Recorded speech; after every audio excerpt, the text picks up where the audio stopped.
নমস্কার, আপনারা দেখছেন ফ্রেন্ডস টিভি নিবেদিত রোদের আলোয়। আর আজকে আমি থাকছি আপনাদের সঙ্গে আড্ডা এবং আলাপে নিবেদিতা। অন্যান্য দিনের মতো আজকেও আমরা রোদের আলোয় নিয়ে চলে এসেছি দুজন বাচিক শিল্পী বন্ধুকে। আসুন তাদের সঙ্গে একটুখানি আলাপ করে নেব। আমাদের সঙ্গে আছেন মিতা ঘোষ। দিদি কোথা থেকে আসছেন? নাকতলা।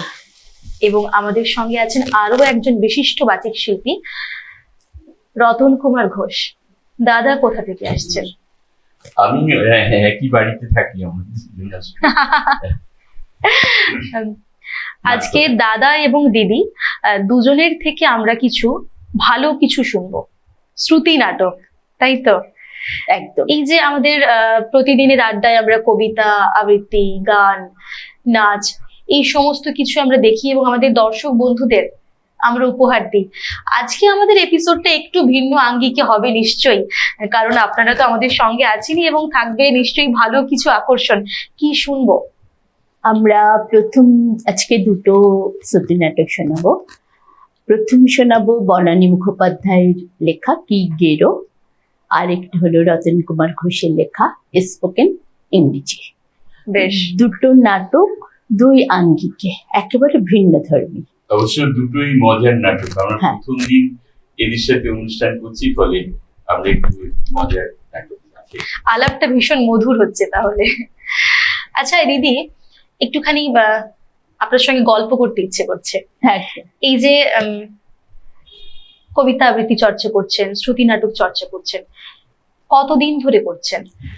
কতদিন ধরে বলতে গেলে এটা খুব মুশকিল বলা। যেদিন থেকে কথা বলা শিখেছি সেদিন থেকে বাড়িতে যারা বড়রা থাকেন তারা তাদের যতগুলো সুপ্ত প্রতিভা বা ইচ্ছে থাকে সেগুলো বোধহয় আমাদের মধ্যে ফেলতে চান, তো সে তখন থেকেই বলা শুরু হয়েছে। ছোটবেলায় ঠাকুমার মুখে শুনেছিলাম যে কথা আমরা খুব তাড়াতাড়ি বলতে শুরু করে ফেলি, কিন্তু কথা শিখতে আমাদের গোটা জীবন লেগে যায়। কি মনে হয় এই যে নাটক চর্চা বা কবিতা আবৃত্তি চর্চা করছেন, কি মনে হয় যে সত্যি কি আমাদের কথা বলা শিখতে বা এই যে কথার চর্চা, এটা কি দীর্ঘকালীন সময় আমাদের লাগে বা সারা জীবন দিয়ে আমরা শিখতে হয় আমাদের? যদি আমি শিখতে চাই তাহলে সারা জীবন লাগে। যদি আমি শিখতে না চাই, যদি মনে করি আমি অনেক কিছু জানি, তাহলে তো প্রশ্নই নেই। তাই না? আমাদের শেখার বয়স নেই। আমি বৃদ্ধ বয়সেও শিখতে পারি, অল্প বয়সেও শিখতে পারি। আর শেখাটা না জেনে ভুল বলাটার থেকে জেনে সত্যিটা বলা কিন্তু আমার মনে হয় উচিত। যেটা আমরা করি না, জানি না, তবু ভুলটা বলে দিলাম, সেটা নিয়ে অন্যরা হাসাহাসি করছে, কিন্তু তাই থেকে আমি যেটা জানি না একটু বলে দাও না, শুনে নিয়ে ঠিকটা বলা, এটাই বোধহয় ঠিক। আপনি বলছেন যে আমরা সবাই শিক্ষানবিশ, একেবারে চিরন্তন সত্য কথা। নিশ্চয়ই নিশ্চয়ই যারা সত্যিকারের শিল্পী বা শিখতে চান বা কোনো কাজ করতে চান তারা কিন্তু এটা বলবেন, শিক্ষানবিশ। এবার একটু দাদার কাছে যাব। দাদা, আপনি এই যে কবিতা আবৃত্তি চর্চা করেন, পাশাপাশি আপনি লেখালেখিও করেন, শ্রুতি নাটক লেখেন, কবিতাও কি লেখেন?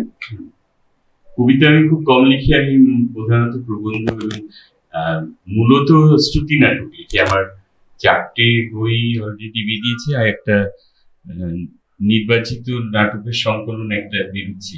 আচ্ছা দাদা, এই যে আপনার যে সমস্ত কিছু কর্মপ্রয়াস, এগুলো কি শুধুমাত্র বাচিক শিল্পকে নিয়ে নাকি সাহিত্যকে নিয়ে?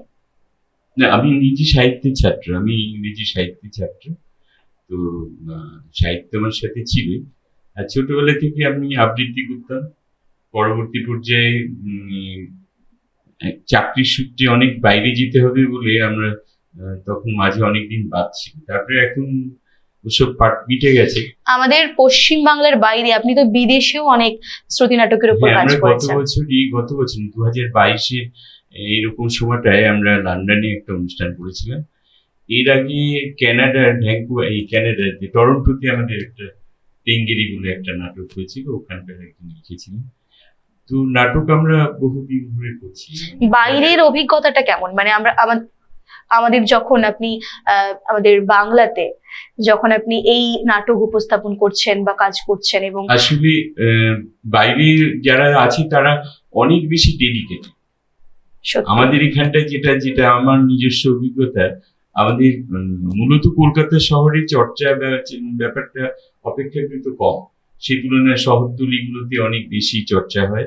তাই এই তো। আবৃত্তি বলুন, গান বলুন, যে সমস্ত কথাই বলুন। এবং বিদেশে যারা আছেন যেসব বাঙালিরা, তারা ভীষণ সিনসিয়ার এবং ভীষণ ওরা গভীরভাবে তারা ভালোবাসেন, সত্যি ভীষণ সত্যি ভালোবাসেন। আচ্ছা, এই যে আমাদের চিরাচরিত ভাবে আমরা যে চর্চা করছি, আবৃত্তি শিখছি, চর্চা করলাম, একটুখানি নিজের মতো করে পোস্ট করলাম বা কিছু করছি, এই চিরাচরিত ধারণার বাইরে কি যারা বিদেশি, যারা প্রবাসী বাঙালি তারা চর্চা করছেন, তাদের কি ধ্যান ধারণা এর কিছুটা বাইরে? না, ওরা যে ওদের পক্ষে ওদের জীবন যাত্রাটা ঠিক আমাদের দেশের মতন না। মানে আমরা যেরকম ইনডিসিপ্লিন ভাবে ইয়ে করি, যেমন ধরুন আপনারা জানেন যে দুর্গাপূজা আমরা সমানে 4 দিন এরকম করি, ওরা হয়তো ছুটির দিনগুলো দেখে সেইভাবে করে, সেইভাবে অর্গানাইজ করে, এরকম হয়। কিন্তু যারা নিয়মিতভাবে সাহিত্য এবং শিল্পের চর্চা করেন, এখনো আছেন বিদেশে।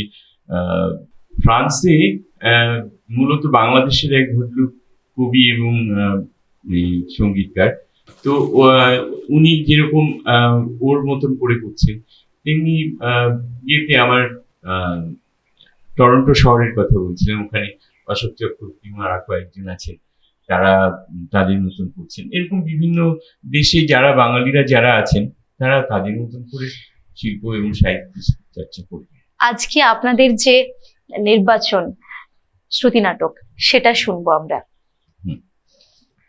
তো আমরা প্রথম যেটা করব সেটা হচ্ছে, ইনিও এখন আমেরিকা প্রবাসী, বনানীদি। বনানীদির একটা নাটক আমরা করব, বনানী মুখোপাধ্যায়ের কি গেরো। বেশ। নমস্কার, শ্রীনন্দর পক্ষ থেকে আজ আমরা এসেছি। আমাদের পরিবেশনায় 2টি শ্রুতি নাটক, বনানী মুখোপাধ্যায়ের লেখা কি গেরো, পরিচালনায় রতন কুমার ঘোষ, সৃজনে মিতা ঘোষ ও রতন কুমার ঘোষ। শুরু করছি আজকে আমাদের প্রথম নিবেদন, কি গেরো।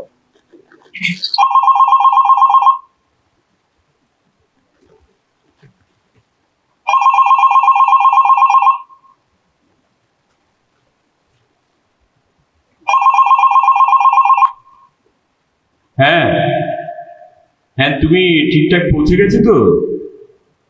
ওকে, না না, আমার জন্য ভাবতে হবে না, আমি ঠিক আছি।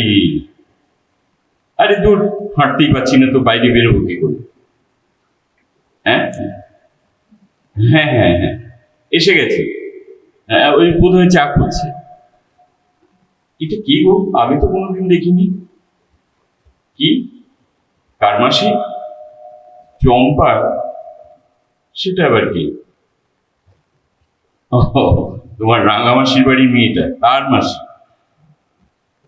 হ্যাঁ হ্যাঁ হ্যাঁ, ঠিক আছে ঠিক। আরে ধ্যাত্তারি, বলছি যে বেরোবো না, তবুও সেই এক কথা, ঘ্যান ঘ্যান ঘ্যান ঘ্যান।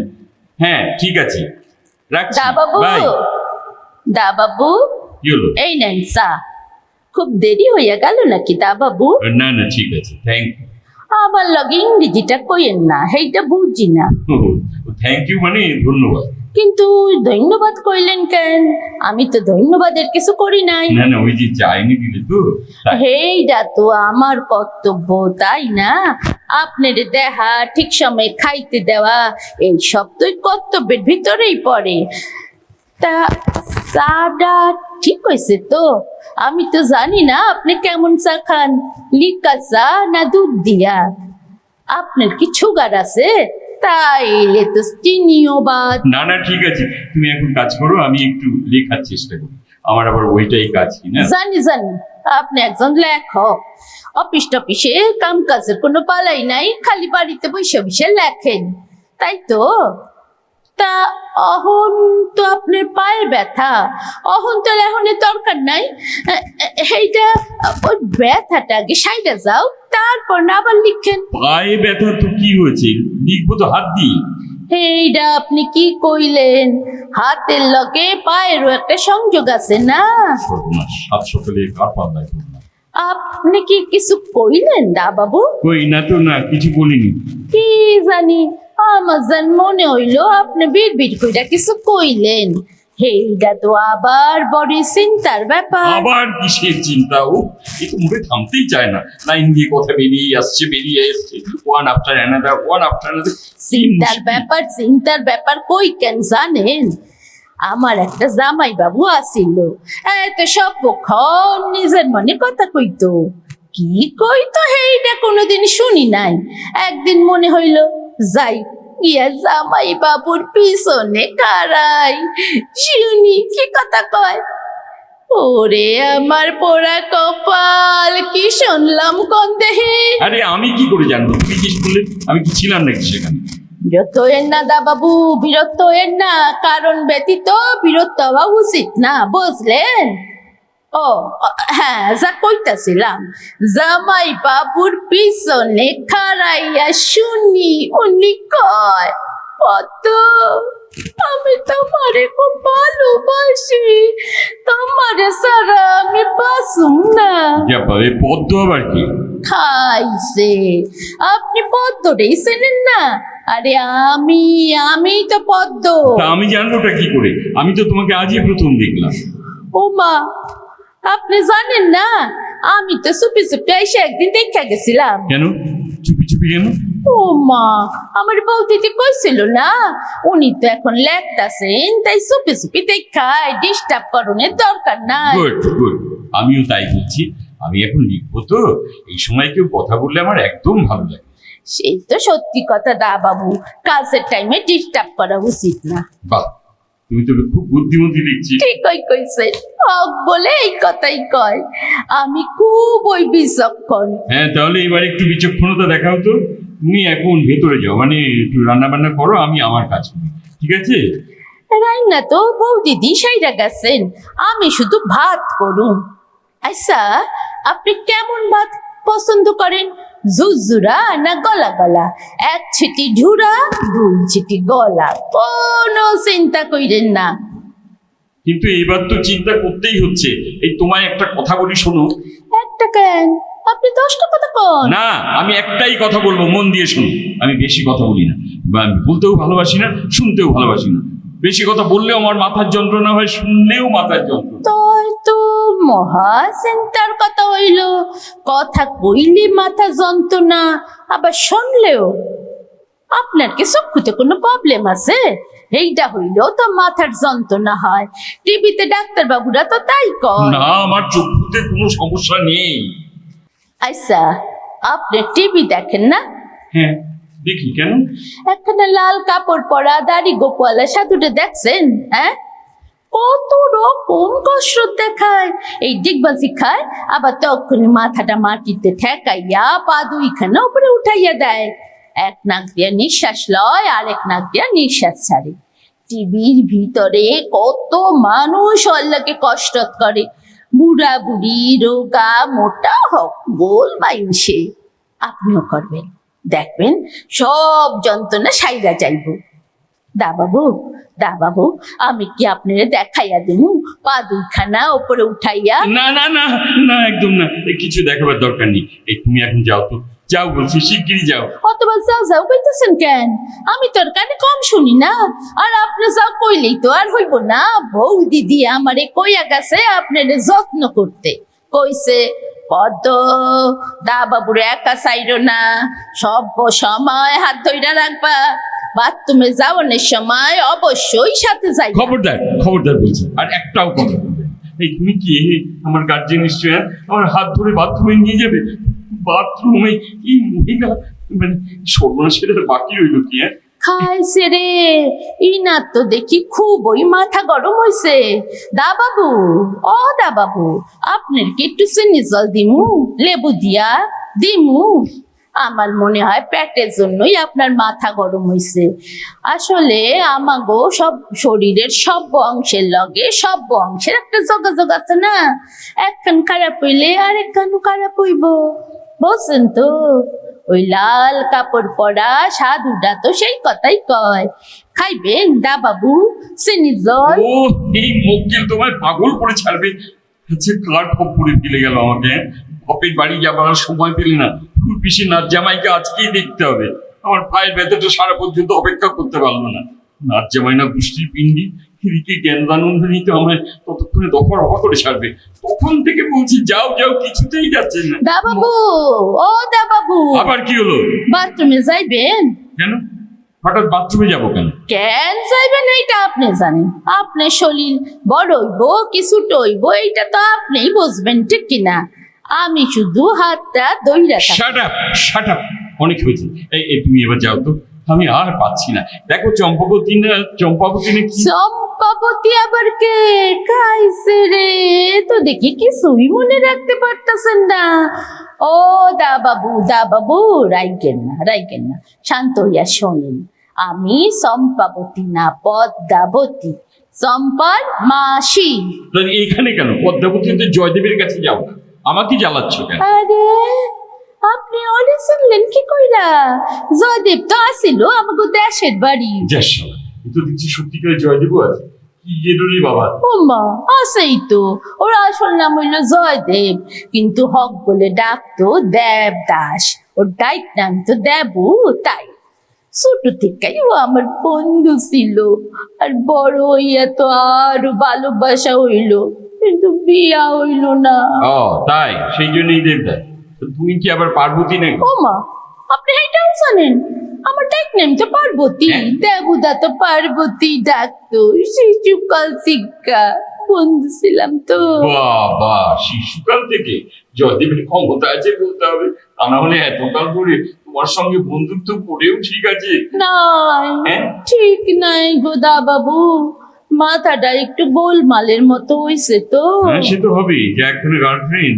আপনি কি কিছু কইলেন? না কিছু বলিনি। তুমি ভেতরে যাও, আমি এখন একটু বিশ্রাম নেবো। কেন বিশ্রাম নিবেন? কেন কোনো পরিশ্রমই তো করলেন না, বিশ্রাম কেন? আমার ইচ্ছে, আমি বিশ্রাম নেব, যা ইচ্ছে করবো। তবে দয়া করে আমার কানের কাছে ঘ্যান ঘ্যান করো না তো।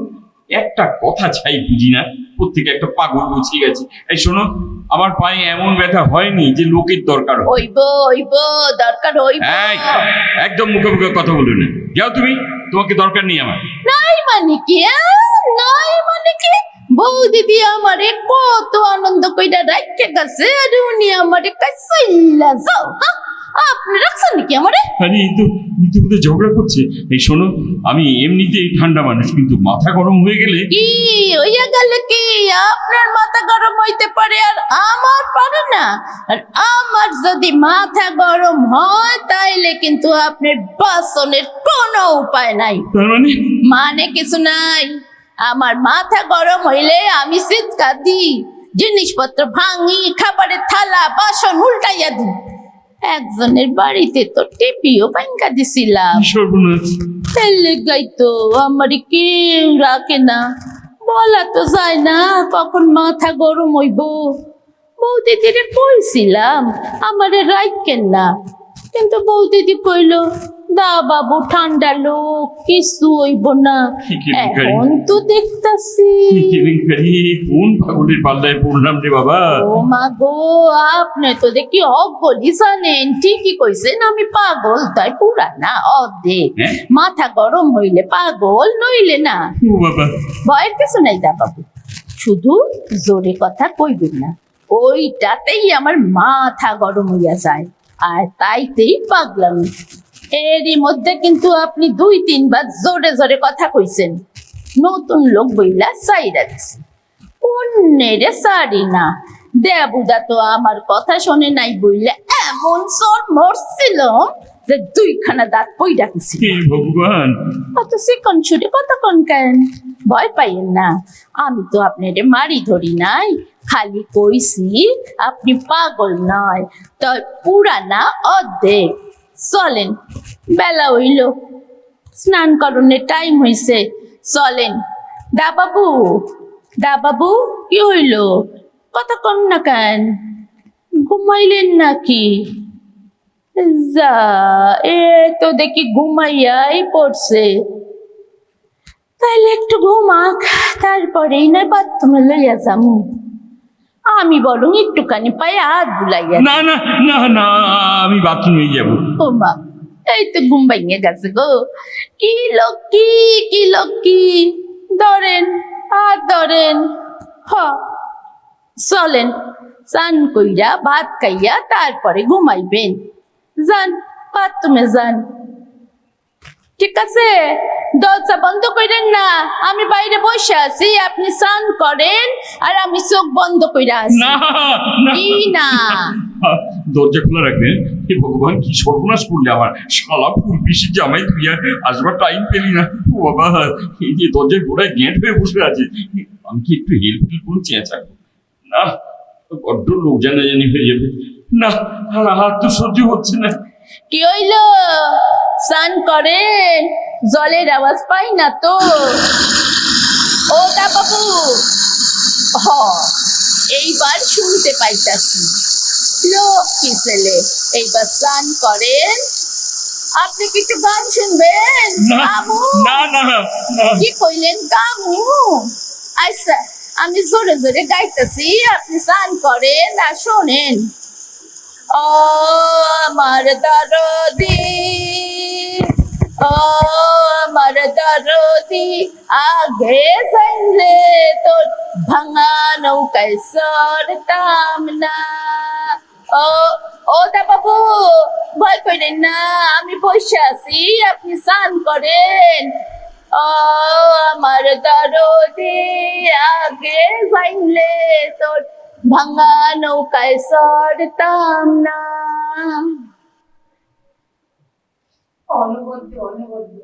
ভীষণ ভীষণ ভালো লাগলো দাদার অভিনয় নিয়ে। নতুন করে কিছু বলার নেই, ভীষণ ভালো লাগলো দাদা।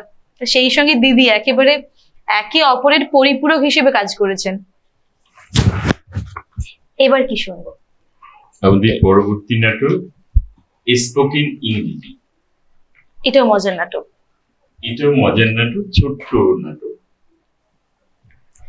এটা হলো আমরা এই যে একটু আগে তুমি বলছিলে না, পড়াশুনো বা কোনো কিছু শেখার বয়স, আমরা কিছু এখন একটু শুরু করেই মনে করি অনেক কিছু জানি, উচ্চারণ ঠিক হচ্ছে না, মানে জানি না ঠিক করে, কিন্তু একটা শব্দ আমরা মুখ থেকে বের করে দিই, সেটা হলো কি হলো না দেখার দরকার নেই। তাই আর এখন ইংরেজিটা না বলতে পারলে একটা স্ট্যাটাসে ওঠা যায় না আর কি, স্ট্যান্ডার্ড বোধহয় হয় না। Standard। হ্যাঁ, সেটার ওপর একটা নাটক আর কি, স্পোকেন ইংরেজি বলে। Spoken English.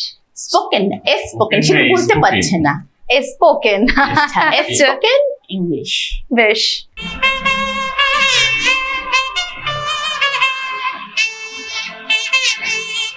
আজকে আমাদের শেষ পরিবেশনা স্পোকেন ইংরেজি, রচনা রতন কুমার ঘোষ আর কণ্ঠে মিতা ঘোষ ও রতন কুমার ঘোষ। শুরু করছি আমাদের আজকের নাটক স্পোকেন ইংরেজি।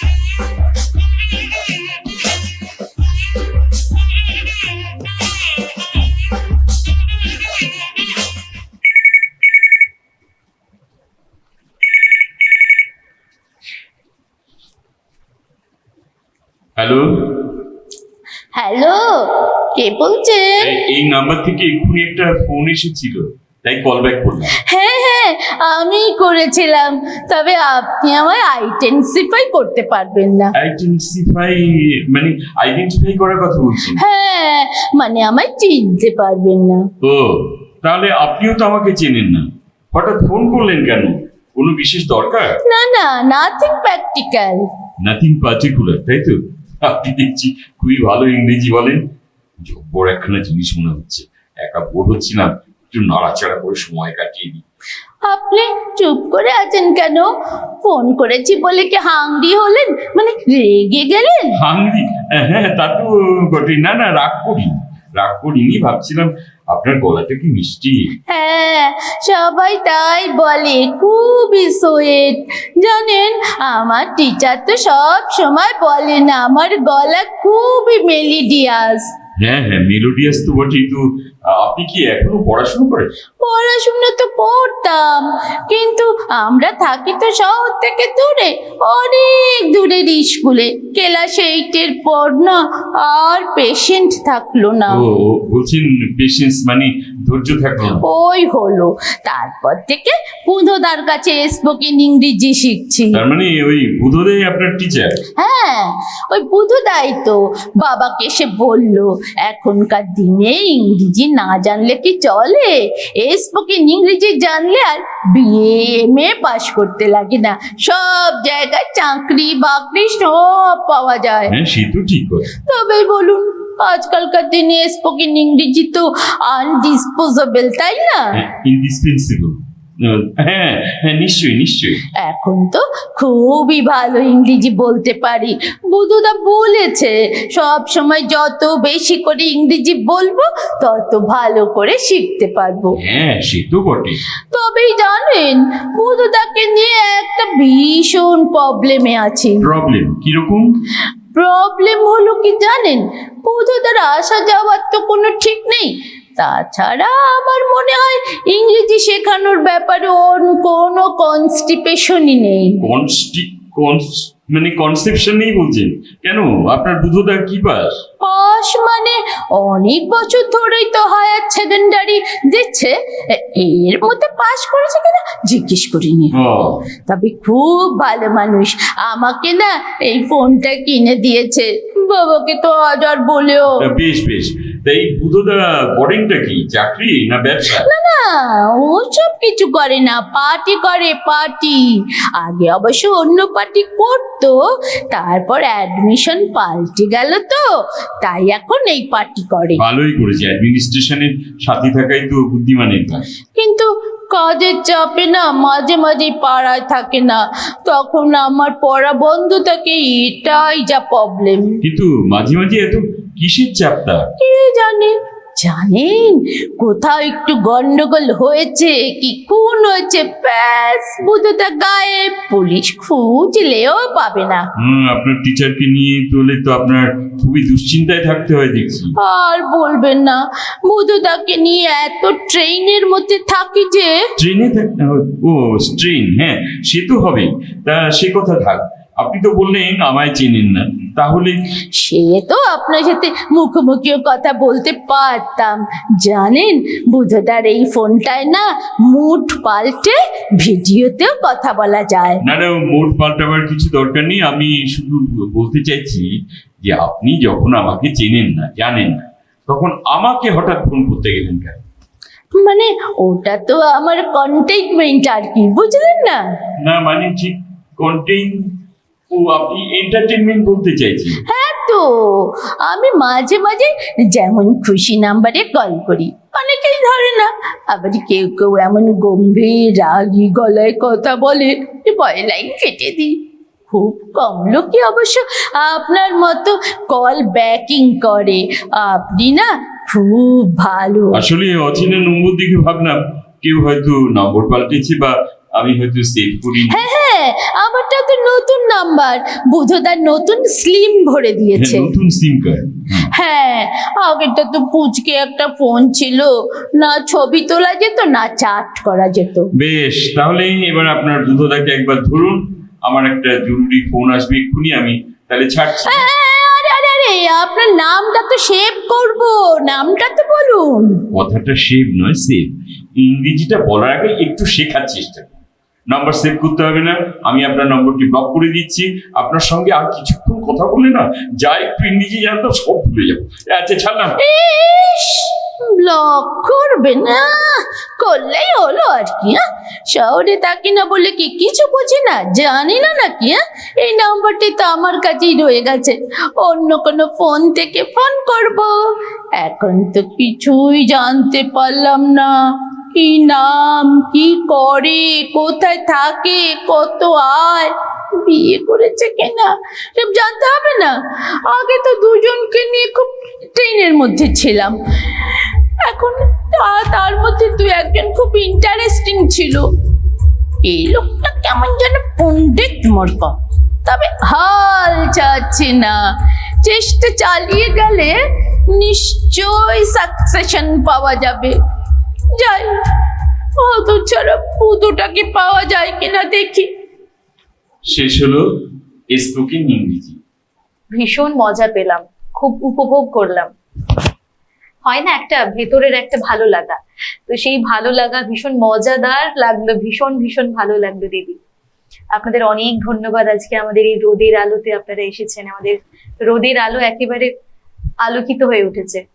আর সঙ্গে আমাদের সঙ্গে এত সুন্দর দুটি নাটক আপনারা পরিবেশন করেছেন, নিশ্চয়ই আমাদের দর্শক বন্ধুরা যারা পর্দার ও প্রান্তে আছেন তাদের ভীষণ ভালো লেগেছে এবং আমাদের তো ভীষণ ভালো লেগেছে।